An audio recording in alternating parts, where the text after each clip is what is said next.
Yes, good morning mga idol. Good Friday morning. Ating mga ka-itberals dyan, nagkakape na ba kayo? Kape muna tayo mga idol.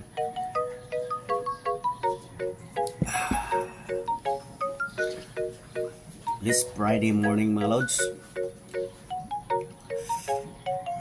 Sarap magkape sa umaga.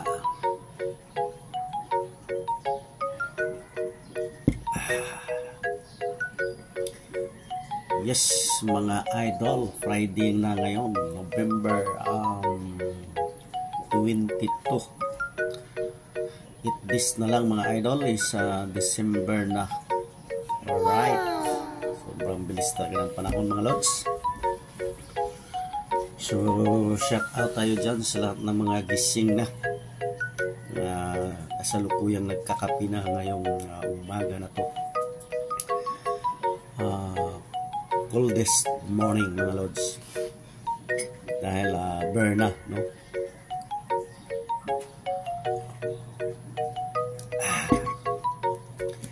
Shout out tayo dyan mga idol sa lahat ng mga tulog pa humihilik pa,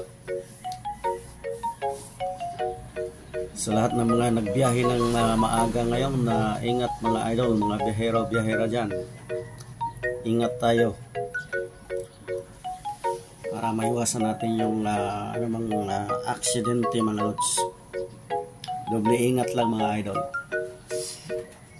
Uso ngayon na aksidente sa kalsada, so kailangan natin maging ingat.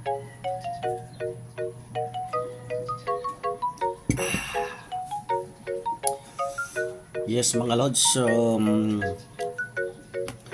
shout out sa iyo dyan sa lahat ng ating mga ka-FB Reels, mga idol, yung mga ating mga nanay sa tahanan. Shout out mga nag-asikaso ng kanilang mga estudyante araw-araw, bumabangon ng maaga para magluto. So yun yung appeal nila, lalo na sa mga may mga estudyante. So sila talaga ng hands-on ng nag-asikaso. Gaya ng misis, alas 4 pa lang gising na prepared.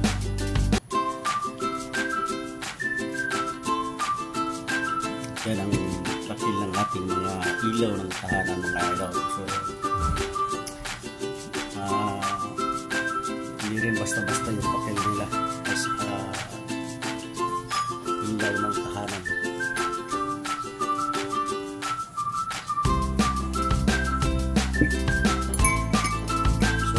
Lods, namin yun ang sarap ng kape. Ito na naman yung kape na ginagamit.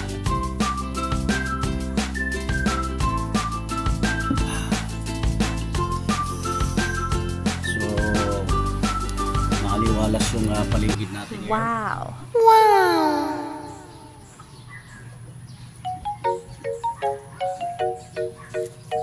Ayan.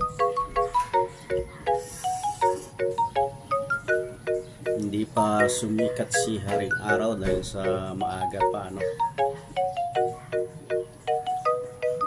Yung mga 5:30 pa lang mga idol.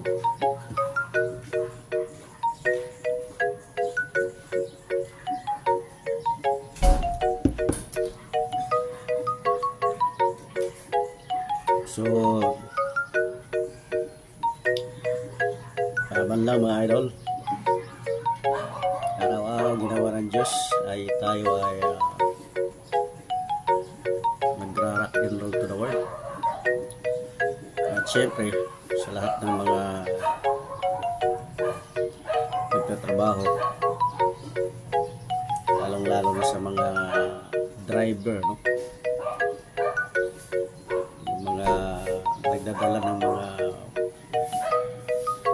team-wheeler, so ingat tayo mga lods. Lahat ng mga biyahero, mga driver natin dyan, ingat tayo sa kalsada.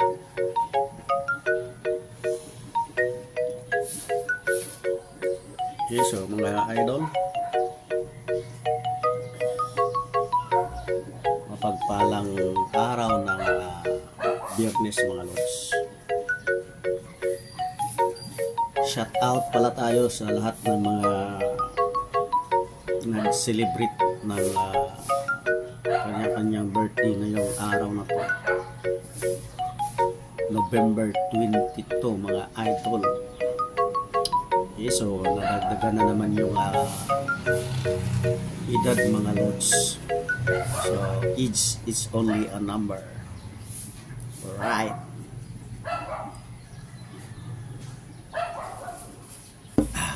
Thank you mga idol.